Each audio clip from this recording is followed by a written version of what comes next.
پێغەمبەری خوا عەلەیهی سەڵاتو وەسەلام دەفەرمێ من سەمع هەر کەسێ بیەوێت ئەو ئیشەی کە دەیکا لە خێرکردن بێ، سەدەقەکردن بێ، عیبادەتکردن بێ، هەرچی تاعەتێک کە دەیکا مەبەستی ئەوە بێ خەڵک بیبیستێ، بەگوێی خەڵکی دابدا کە ها سەیرکەن و ببیستن کە من چ کاری چاک دەکەم.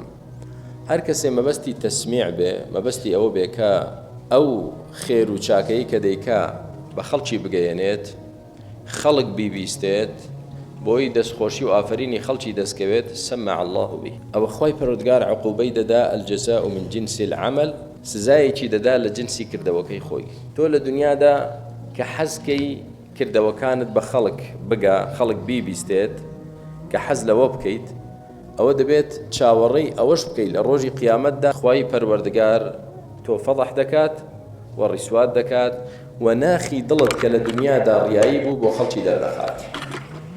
دەری دەخات کە تۆ لەو خێرەی کە کردت مەبەستت خوا نەبوو، مەبەستت بیستنی خەڵک بوو.